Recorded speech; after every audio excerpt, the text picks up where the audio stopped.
सीटों को लेकर अभी तक कोई औपचारिक तौर पर ऐलान नहीं हुआ, लेकिन कहीं न कहीं जो गणित है वो जिस तरीके से सामने आ रही है कि 150 पे आरजेडी लड़ेगी, 57 सीट जो है कांग्रेस को ऑफर किया गया है।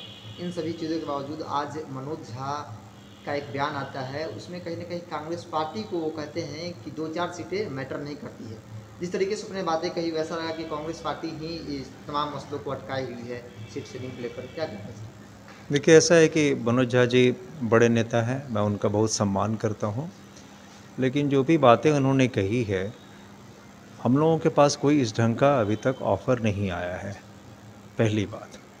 दूसरी बात ये है कि हठ धर्म में तो महागठबंधन जो है हमारा, उसमें गठबंधन धर्म का पालन तो सबको करना चाहिए। कांग्रेस एक राष्ट्रीय पार्टी है, इसका राष्ट्रीय आधार है। ठीक है, बिहार में हम उतने मजबूत नहीं है जितना कि आरजेडी है, लेकिन किसी भी बड़ी लड़ाई को जीतने के लिए जो होता है 2 कदम तुम भी चलो, 2 कदम हम भी चलें। हम लोग तैयार हैं कॉम्प्रोमाइज़ करने के लिए। हम लोगों ने काफ़ी कॉम्प्रोमाइज़ किया है एक बड़े लक्ष्य के लिए, एक कुशासन से जो जनता ऊब चुकी है उसको हटाने के लिए। लेकिन ऐसे में दोनों को आगे हाथ बढ़ाना पड़ेगा और हाथ मिलाना पड़ेगा, तभी जाके हमें विजय लक्ष्य प्राप्त होगा। अन्यथा इस तरह से जो कहीं न कहीं जो गठबंधन में जो ये खींचातानी चल रहा है, ऐसा नहीं होना चाहिए। बैठ के जो वरिष्ठ नेता है आपस में बात करके एक निर्णय पे पहुंचना चाहिए। हमारे यहाँ से लोग तैयार हैं, संवाद के लिए तैयार हैं और संवाद हो भी रहा है।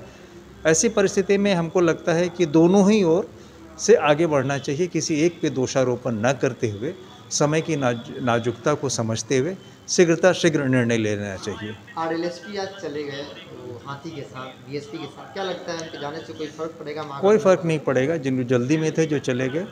और फ़र्क इसलिए नहीं पड़ेगा क्योंकि कितना बेस है किसका ये पूरी तरह जानकारी हमारे कुशवाहा जी बड़े नेता हैं, राष्ट्रीय नेता हैं, इसमें दो मत नहीं है। लेकिन फिर भी जनाधार एक दूसरी चीज़ होती है और इस जनाधार में हमको देखना चाहिए कि किसका क्या वजूद है। वो हम लोगों ने देखा है, पहले भी देखा है और हमको नहीं लगता एक गया तो एक आया भी। हमारे पास वाम दल ऑलरेडी आ चुका है, तो बड़ी ताकत हमारी बढ़ चुकी है। उनके जाने से उम्मीदें तो आप लोगों की बढ़ी होगी सर सीटों को लेकर? देखिए, उनके जाने से उम्मीदें बढ़ी या घटी ये अलग मुद्दा है। मुद्दा ये है कि हम लोगों ने बहुत ही सम्मानजनक तरीके से चीज़ों की मांग की है और ऐसा नहीं है कि हम लोगों ने कोई आकाश या आसमान मांगा है। हम लोगों ने मांगा है वही जो उचित है।